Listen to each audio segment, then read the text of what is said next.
ان چیزوں کو ہم اس لیسن کے اندر پڑھیں گے.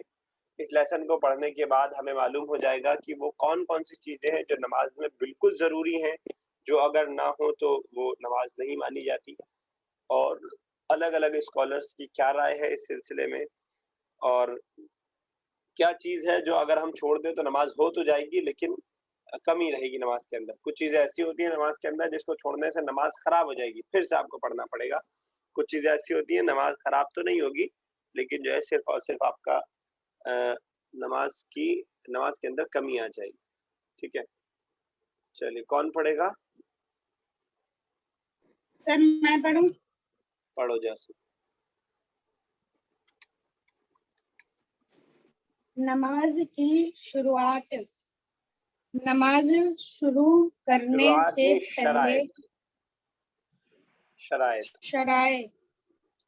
نماز شروع کرنے سے پہلے کچھ چیزوں کا پورا ہونا ضروری ہے.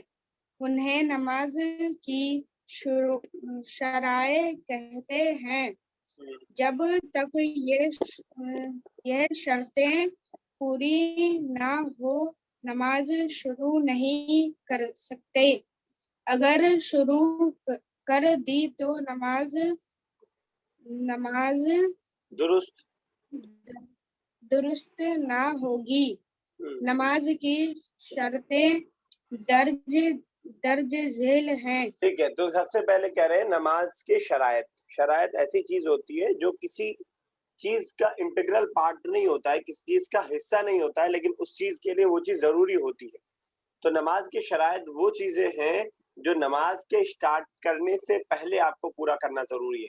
یہ نماز کے اندر کی چیزیں نہیں ہیں لیکن بغیر اس کے نماز ہو بھی نہیں سکتی. سمجھ میں آ رہی ہے میں کیا کہنا چاہ رہا ہوں؟ یہ نماز کے اندر کی چیز نہیں ہے لیکن بغیر اس کے نماز ہو بھی نہیں سکتی ہے.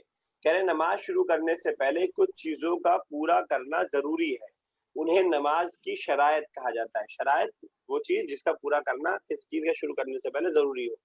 جب تک یہ شرطیں پوری نہ ہوں نماز شروع نہیں کر سکتے. جب تک یہ شرطیں آپ پوری نہیں کریں گے نماز شروع. ہم لوگ بھی بولتے ہیں نا شرط کہ میں تمہارا کام اس شرط پہ کروں گا کہ تم میرا کام کرو.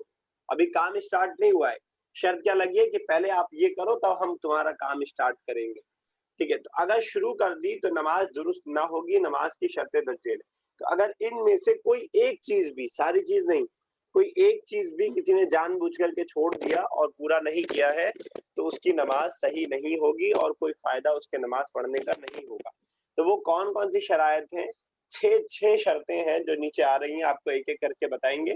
غور سے سنیے گا, یاد کرنے کی کوشش کیجیے گا کہ آپ کو سن کر کے ہی چیزیں یاد ہو جائیں, کیونکہ یہ وہ چیزیں ہیں جو آپ کو کہاں کام آنے والی ہیں؟ زندگی بھر کام آنے والی ہے, ہمیشہ کام آنے والی ہے. ان چیزوں کا تعلق کسی ایگزام سے مت دیجیے گا, اس چیزوں کا تعلق کسی اس چیز سے مت دیجیے گا کہ سوال جواب آگے کرنا ہے یا نہیں کرنا ہے. آپ یہ سمجھ کے پڑھیے کہ آپ کو زندگی بھر نماز پڑھنا ہے تو یہ ساری چیزیں آپ کو معلوم ہونی چاہیے. کہیں ایسا نہ ہو کہ ان ساری چیزوں کی نالج نہ ہونے کی وجہ سے آپ کی نماز خراب جاتی ہو, آپ کی نماز ایکسیپٹ نہ ہوتی ہو, آپ محنت کرتے ہو لیکن آپ کی نماز جو ہے قبول نہ ہوتی ہو. تو یہ ساری وہ چیزیں. صوفیہ زیادہ باتیں کرنی ہے تو پھر کلاس آف کرو اور آرام سے بیٹھ کے بات کرو, پھر اس کے بعد پھر کلاس کرو. ٹھیک ہے, تو باتیں نہیں. اور ارم اور ناصرہ کیمرہ اوپن رکھو. تو یہ وہ شرطیں ہیں جو ایک ایک کر کے آپ کو بتائیں گے. ان کے بغیر جو ہے نماز کو آپ شروع نہیں کر سکتے. اگر ان میں سے کوئی ایک چیز بھی, صرف ایک چیز بھی اگر چھوٹ جاتی ہے کوئی, تو آپ کی نماز صحیح نہیں مانی جائے گی. چلو پڑھو جاسم, کیا کیا ہے شرائط؟ 1 نیت کرنا. 2 طہارت, جسم, کپڑے اور جگہ کا پاک صاف ہونا. 3 وضو. 4 استقبال قبلہ. قبلے رخ کھڑا ہونا. قبلے رخ کھڑے ہونا. 5 ستر, چھپانے کی جگہیں ڈھانپنا. 6 نماز کو وقت کے اندر پڑھنا. ٹھیک ہے.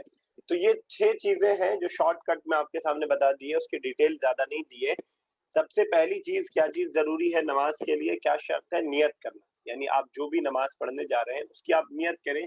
اس کے لیے ضروری نہیں ہے کہ آپ زبان سے بولیں کہ میں ظہر کی نماز پڑھنے جا رہا ہوں اور یہ ساری چیزیں, اور صرف آپ دل میں سوچ رہے ہیں. نیت کا مطلب ہوتا ہے آپ دل میں ارادہ کر لیں کہ میں کون سی نماز پڑھنے جا رہا ہوں, کتنی رکعت پڑھنے جا رہا ہوں یا جا رہی ہوں, یہ چیز سوچ لینا. تو نیت جو ہے سب سے پہلے ضروری ہے. آپ نیند میں اٹھے اور آپ نے بغیر سوچے سمجھے کوئی بھی نماز کس کی نیت کرے بغیر آپ نے نماز پڑھ لی تو آپ کی نماز ایکسیپٹڈ نہیں ہوگی. ٹھیک ہے, تو سب سے پہلی چیز ضروری ہے جو چیز کرنا کہ آپ نیت کریں نماز کی, کہ کس نماز کی نیت, کتنی رکعت پڑھنے جا رہے ہیں اس کی نیت کریں. دوسری چیز ہے طہارت. طہارت بولا جاتا ہے جسم, کپڑے اور جگہ کا پاک صاف ہونا. آپ اگر ناپاک ہے تو آپ نماز نہیں پڑھ سکتے. جس جگہ آپ پڑھ رہے ہیں وہ اگر ناپاک ہے تب بھی آپ نماز نہیں پڑھ سکتے. آپ کے کپڑے میں اگر ناپاکی لگی ہے تب بھی آپ نماز نہیں پڑھ سکتے. ٹھیک ہے, تو دوسری شرط جو ہے نماز کے لیے وہ طہارت ہے. طہارت کا مطلب ہوتا ہے پاک اور صاف ہونا. جسم کا پاک صاف ہونا, کپڑے کا پاک صاف ہونا, جس جگہ انسان پڑھ رہا ہے پاک صاف اس جگہ کا ہونا. اب اس میں کافی ڈیٹیل ہے, لیکن ابھی کیونکہ آپ لوگ 6 کلاس میں تو زیادہ تفصیل نہیں جائیں گے کہ کون کون سی چیز ہوتی ہیں جو انسان کو ناپاک کرتی ہیں, کن کن چیزوں سے انسان پاک ہو سکتا ہے. یہ ساری ڈیٹیل ہے, تفصیل ہے. انشاءاللہ آگے دوبارہ اس طرح کا لیسن آتا ہے تو بتائیں گے. ابھی اتنا صرف سمجھ لیجیے کہ ہمارے لیے نماز پڑھنے میں ہمارے کپڑے کا پاک ہونا, ہمارے جسم کا پاک ہونا اور جس جگہ ہم نماز پڑھے ان تینوں اس جگہ کا پاک ہونا, ان تینوں چیزوں کا پاک ہونا ضروری ہے. آپ نے اگر ناپاکی کی حالت میں نماز پڑھ لیا تو آپ کی نماز نہیں ہوگی. ٹھیک ہے, تیسرا بتا رہے ہیں وضو کرنا. ٹھیک ہے, نماز کے لیے وضو کرنا. وضو کرنا سب کو آتا ہے. ناصرہ پتہ ہے کیسے وضو کرتے ہیں؟ ناصرہ بتاؤ کیسے کیسے کرتے ہیں؟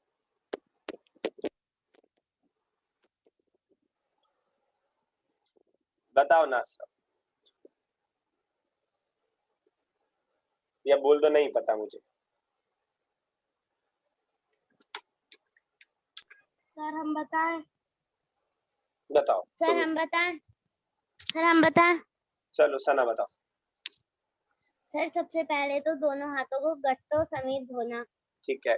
نمبر 2 3 مرتبہ کلی کرنا. ٹھیک ہے. نمبر 3 مرتبہ ناک کی نرم ہڈی تک پانی پہنچانا. ٹھیک ہے.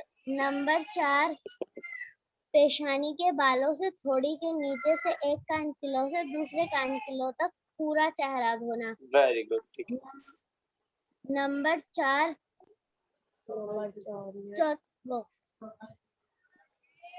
ٹھیک ہے, بالکل صحیح. تو صوفیہ سے ہیلپ لے لو تھوڑی سی. دونوں ہاتھوں کو کونیوں سمیت دھونا. ہاں, پہلے کون سا دیں گے, لیفٹ کی رائٹ؟ پہلے رائٹ پھر لیفٹ. ٹھیک ہے, اس کے بعد چوتھائی سر کا مسا کرنا. ٹھیک ہے, ویری گڈ. اس کے بعد دونوں پیروں کو ٹخنوں تک دھونا, ٹخنوں سمیت دھونا. ٹھیک ہے, تینوں پیروں کو ٹخنوں سمیت دھونا. ٹھیک ہے, دونوں پیروں کو. چلو ٹھیک. میں نے کہا جانور کے بھی 4 ہوتے ہیں, 3 کہاں سے ہو گئے؟ 3 ویلر تھوڑی ہے آدمی. چلو, تو یہ بالکل صحیح بتایا تم نے, اور یہ وضو کا طریقہ ہے. کس کس کو نہیں پتا ہے بغیر کسی شرم کے بتا دے, کوئی بات نہیں ہے. سب کو پتا ہے یا کوئی ایسا ہے جس کو نہیں پتا ہے؟ کوئی شرم کی بات نہیں ہے, کوئی انسلٹ کی بات نہیں ہے, سب کو پتا ہے. یس سر. یس سر. ناصر آپ کو بھی پتا ہے؟ سر سب کو پتا ہے, مجھے بھی پتا ہے. چلو ٹھیک ہے, اچھی بات ہے اگر پتا ہے تو. اور نہیں پتا ہے اس طرح کی چیز تو کوئی شرم کی بات نہیں ہے, سیکھ لینا چاہیے. ایک بار سیکھنا پڑتا ہے بس, کوئی مشکل چیز نہیں ہے. ٹھیک ہے, تو نماز کے لیے تیسری شرط جو ہمیں بتائی جا رہی ہے وہ یہ ہے کہ وضو کرنا. آپ بغیر وضو کے کتنی بھی نماز پڑھ لیں, کتنی بھی لمبی نماز پڑھ لیں, کوئی فائدہ ہوگا؟ کوئی فائدہ نہیں. جب تک وضو آپ نہیں کریں گے آپ کی نماز قبول نہیں ہوگی. تو وضو کرنا کمپلسری. اور پھر اس وضو کرنے میں کچھ لوگ, بچے خاص طور سے, بڑے بھی خیال نہیں کرتے. وضو جیسا ثنا نے بتایا اگر ویسا نہیں ہوا تب بھی نماز میں پریشانی ہوگی. مثال کے طور پہ آپ نے وضو تو پورا کیا لیکن آپ نے ہاتھ دھویا تو آپ کی کوہنی پوری بھیگی نہیں, آدھی کوہنی بھیگی آدھی نہیں بھیگی. یا آپ نے جو ہے منہ دھویا تو جیسے کہ ثنا نے بتایا کہ اوپر کے بالوں سے لے کے ٹھڈی کے نیچے ٹھڈی آپ کی سوکھی رہ گئی اگر, تو بھی آپ کا وضو نہیں ہوگا. تو وضو کرنا ہے اور صحیح سے کرنا ہے, دونوں چیز ہونی چاہیے. یہ بھی نہیں کہ دبڑ دبڑ دبڑ دبڑ مارا اور جا کے کھڑے ہو گئے نماز پڑھنے, پتہ لگا آدھا وضو ہوا آدھا نہیں ہوا اور کوئی فائدہ ہوتا نہیں ہے. تو تیسری شرط جو ہے ہمارے لیے نماز کے لیے وہ ہے وضو کرنا. اور چوتھی ہے استقبال قبلہ, قبلہ روح کھڑا ہونا, روح مطلب طرف. کس کا مائک کھلا ہے بھائی؟ مائک بند کر لیجئے. ٹھیک ہے, قبلے کی طرف منہ کر کے کھڑے ہونا, یعنی جس طرف قبلہ ہے کعبہ ہے اس طرف پچھم کی طرف رخ کر کے کھڑے ہونا چوتھی شرط. آپ نے وضو کر لیا, آپ نے نیت کر لی, آپ پاک صاف بھی ہیں, لیکن آپ جو ہے الٹا نماز پڑھ رہے ہیں, جدھر قبلہ ہے اس طرف منہ کر کے نہیں دوسری طرف کر کے پڑھ رہے ہیں, تو ایسی نماز. ہاں یہ الگ بات ہے, آپ سفر میں ہیں, آپ کو پتہ نہیں ہے قبلہ کدھر ہے, تو آپ کدھر بھی پڑھ سکتے ہیں. اگر آپ سفر میں ہیں, آپ راستے میں ہیں, آپ کو پتہ نہیں ہے قبلہ کدھر ہے, تو آپ کدھر بھی جدھر بھی آپ کو لگے ادھر کرتے, لیکن آپ کو اگر پتہ ہے تو قبلے کی طرف ہی کر کے آپ نماز پڑھیں گے. تو چوتھی شرط یہ ہے کہ آپ کو قبلے کی طرف منہ کر کے نماز پڑھنا ہے. پانچویں شرط ہے صدر. صدر کا مطلب کیا ہوتا ہے؟ چھپانے کی جگہوں کو چھپانا. انسان کی باڈی کے جو الگ الگ پارٹس ہیں ان کو چھپانے کا اللہ تعالیٰ نے حکم دیا. تو نماز میں خاص طور سے اگر انسان صدر پوشی نہیں کرتا ہے تو بھی اس کی نماز ایکسیپٹڈ نہیں ہوتی. آپ نے نیت کر لیا ہے, آپ پاک صاف ہیں, آپ وضو کر رکھا ہے, آپ نے قبلے کی طرف منہ کر رکھا ہے, لیکن آپ کے چھپانے کی جگہ کھلی ہوئی ہے, تب بھی آپ کی نماز ایکسیپٹ نہیں ہوگی. آپ چھپانے کی جگہ میں پھر ڈیٹیل ہے کہ مرد کے لیے الگ ہے, عورتوں کے لیے الگ ہے, خواتین کے لیے الگ ہے, تو وہ ساری ڈیٹیل میں جانے کی بھی ضرورت نہیں ہے. تو بس اتنا سمجھ لیجئے جو چھپانے کی جگہ ہیں ان چیزوں کو انسان کے لیے نماز میں چھپانا لازم اور ضروری ہے. لاسٹ ہے نمبر 6, جو چھٹی شرط ہے انسان نماز کے لیے, نماز کو وقت کے اندر پڑھنا. نماز جس نماز کا جو وقت ہو اسی نماز میں اسی وقت میں اس نماز کو پڑھا جائے. تو اگر انسان نیت صحیح کر رہا ہے, طہارت پاکی بھی حاصل کر لی ہے, اس نے وضو بھی کر لیا ہے, قبلے کی طرف منہ بھی کر لیا ہے, اور صدر بھی کر رکھا ہے, کپڑے اس نے صحیح پہن رکھے ہیں, لیکن وہ جو ہے فجر کے وقت میں عشاء کی نماز پڑھ رہا ہے, کوئی فائدہ ہوگا؟ نہیں سر. بالکل بھی فائدہ نہیں ہوگا. یا کوئی بھی نماز کا وقت نکلنے کے بعد جان بوجھ کے نکلنے کے بعد پڑھ رہا ہے تو پھر کوئی بھی فائدہ نہیں ہوگا, الا یہ کہ فجر کی نماز میں وہ سوتا رہ گیا, آنکھ اس کی کھلی نہیں, پھر لیٹ کھلی, تو وہ قضا نماز پڑھے گا بعد میں, لیکن وہ مجبوری والی بات ہے. لیکن جان بوجھ کر کے کوئی کہے نہیں میں مغرب میں مجھے جانا ہے کہیں تو میں اگلے 5 دن کی نماز پڑھ لوں پوری, اگلے 5 دن کی, اور اس کے بعد آرام سے جا کے گھوموں, ایسا ہو سکتا ہے کیا؟ نو سر. یہ آدمی پورے دن نماز نہیں پڑھے گا اور سوچے کہ میں رات میں جا کر کے ایک ہی بار میں 5 ٹائم کی نماز پڑھ لوں گا, تو ایسے نہیں ہوگا. اللہ تعالیٰ نے کہا ان الصلاۃ کانت علی المؤمنین کتابا موقوتا, مومنوں کے لیے نماز کو اس کے صحیح وقت میں پڑھنا لازم اور ضروری ہے. ٹھیک ہے, تو یہ 5-6 چیزیں ہیں جو شرائط نماز ہیں, جو نماز کی شرطیں ہیں, جن کے بغیر نماز ہم اسٹارٹ نہیں کر سکتے. ٹھیک ہے, یاد کر لیجئے گا سو, کیونکہ یہ کوشچن میں بھی سوال میں بھی آئے گا. چلو عائشہ پروین آگے چلو. نماز کی فرائض. دوران نماز کچھ چیزوں کی پابندی ضروری ہے, انہیں نماز کے فرائض کہتے ہیں. ان میں سے اگر ایک بھی چھوٹ جائے تو نماز نہیں ہوتی. فرائض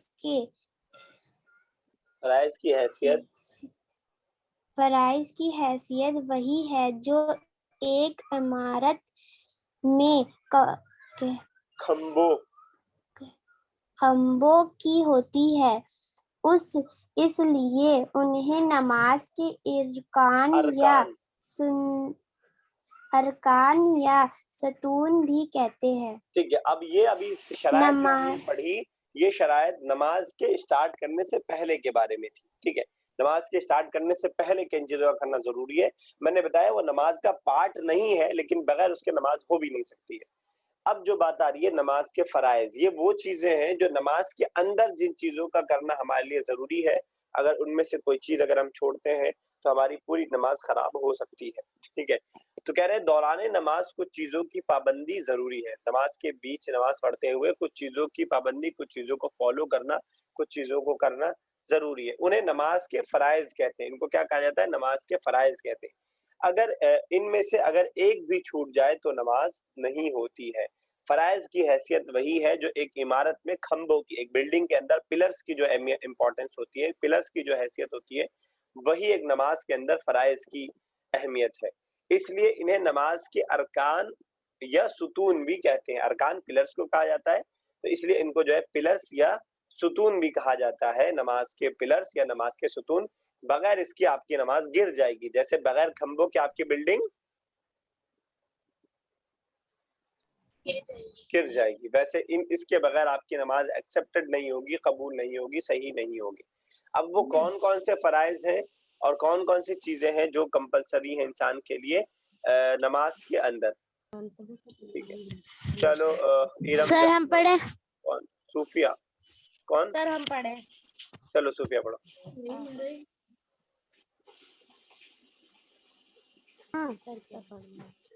نماز کے فرائض. نماز میں ایمان ابو خلیفہ رضی اللہ تعالیٰ عنہ کے رحمت اللہ علیہ کے نزدیک فرائض ہیں. رحمت اللہ علیہ کے نزدیک 6 فرائض ہیں. نمبر 1 تکبیر تحریمہ. اللہ اکبر اللہ اکبر کہنے کو تکبیرہ کہتے ہیں. تکبیر کہہ کر نماز شروع کرتے ہیں، جس کے بعد بہت سی جائز باتیں حرام ہو جاتی ہیں، جیسے کھانا پینا بولنا وغیرہ. اس لیے اسے تکبیر تحریمہ کہتے ہیں. نمبر 2 قیام کھڑے ہو کر پڑھنا. نمبر 3 قرات قرآن مجید کا پڑھنا. رک جاؤ. نمبر تو کہہ رہے ہیں 4 کہ امام ابو رکوع. حنیفہ کے نزدیک 6 فرائض یعنی نماز کے اندر 6 فرض کا ہونا ضروری ہے. سب سے پہلے بتا رہے ہیں تکبیر تحریمہ. سب سے پہلے ہم جب نماز اسٹارٹ کرتے ہیں، بالکل جب اسٹارٹ کرتے ہیں، سب سے پہلے کیسے اسٹارٹ کرتے ہیں نماز؟ انٹر کیسے ہوتے ہیں نماز میں؟ اللہ اکبر کہہ کے. ہاں، اللہ اکبر کہہ کے ہاتھ اٹھا کر کے جو ہم نیت باندھتے ہیں اسی کو کہا جاتا ہے تکبیر تحریمہ. اب کیوں کہا جاتا ہے اس کو تکبیر تحریمہ؟ کہہ رہے ہیں کہ اللہ اکبر کہنے کو تکبیر کہتے ہیں. اللہ اکبر جو ہم کہتے ہیں اس کو تکبیر کہتے ہیں. تکبیر کہہ کر نماز شروع کرتے ہیں، جس کے بعد بہت سی جائز باتیں بھی حرام ہو جاتی ہیں. تحریم مطلب ہوتا ہے حرام کر دینا. تو کیونکہ اس تکبیر کو کہنے کے بعد بہت ساری جائز چیزیں جو ہمارے لیے صحیح ہیں وہ بھی اس ٹائم کے لیے تھوڑی دیر کے لیے حرام ہو جاتی ہیں، جیسے کھانا پینا بولنا وغیرہ. ہم جب نماز میں انٹر ہو گئے اللہ اکبر کہہ کر کے، اب ہم بات کر سکتے ہیں کیا؟ نہیں. نو سر. نہیں کر سکتے. ہم کھانا کھا سکتے ہیں کیا اس ٹائم پہ؟ نہیں سر. کھانا کھانا بات کرنا کوئی غلط بات تو نہیں ہے، لیکن اس تکبیر کے بعد تھوڑی دیر کے لیے ہم اپنے آپ پر حرام کر لیتے ہیں ان ساری چیزوں کو، اسی لیے اس کو تکبیر تحریمہ کہا جاتا ہے. یعنی ایسی تکبیر جو کہ جائز چیزوں کو بھی تھوڑی دیر کے لیے ہمارے لیے حرام کر دے، اس لیے اسے تکبیر تحریمہ کہا جاتا ہے. اگر آپ سے کوئی پوچھے تو بتا لیں گے تکبیر تحریمہ کیوں کہتے ہیں اس کو؟ یس سر. بتاؤ عائشہ نجیبہ، کیوں کہا جاتا ہے تکبیر تحریمہ اللہ پہلی تکبیر کو؟ اللہ اکبر جب ہم کرتے ہیں تو ہم نماز کے اندر چلے جاتے ہیں، اور کھانا اس وقت ہم کھا بھی نہیں سکتے اور بول بھی نہیں سکتے. وہ حرام ہو جاتا ہے. بہت ساری ایسی چیزیں جو پہلی جائز تھی وہ حرام ہو جاتی. تو پہلی جو ہے فرض یہ ہے، اگر آپ نے تکبیر تحریمہ نہیں کیا ہے تو آپ کی نماز، کوئی گیا اور فوراً جا کے اس نے نیت باندھ لیا، نماز ہوگی؟ اللہ اکبر نہیں کیا، ڈائریکٹ جا کے اس نے ہاتھ باندھ لیا، کوئی فائدہ نہیں ہے. یا ڈائریکٹ جا کے رکوع میں چلا گیا، کوئی فائدہ نہیں ہے، نماز ہوگی نہیں اس کی. نمبر 2 ہے قیام. قیام کسے کہتے ہیں؟ کھڑے ہو کر پڑھنا. یعنی اگر کسی کو انسان کو کوئی بیماری کوئی تکلیف نہ ہو تو اس کے لیے ضروری ہے کہ وہ فرض نماز کو کھڑے ہو کر کے پڑھے. کوئی شخص چاہے کہ میں کھڑا نہیں ہوں گا، ڈائریکٹ رکوع اور سجدہ کروں گا، لمبے لمبے رکوع کرتا رہے، لمبے لمبے سجدہ کرتے رہے، اللہ تعالیٰ کی تعریف کرتے رہے، کوئی فائدہ نہیں ہوگا. کیونکہ سب سے پہلے قیام ہوگا، کھڑے ہوگا، نیت باندھے گا، اس کے بعد رکوع ہے، اس کے بعد سجدہ ہے. تو دوسری فرض ہے قیام، کھڑے ہونا. تیسرا ہے قرات، یعنی قرآن مجید کا پڑھنا. قرآن مجید کو پڑھنا. کوئی شخص بغیر قرآن مجید پڑھے اگر نماز پڑھتا ہے تو اس کی نماز ایکسیپٹڈ نہیں ہوگی، اس کی نماز قبول نہیں ہوگی. چلو سنا آگے.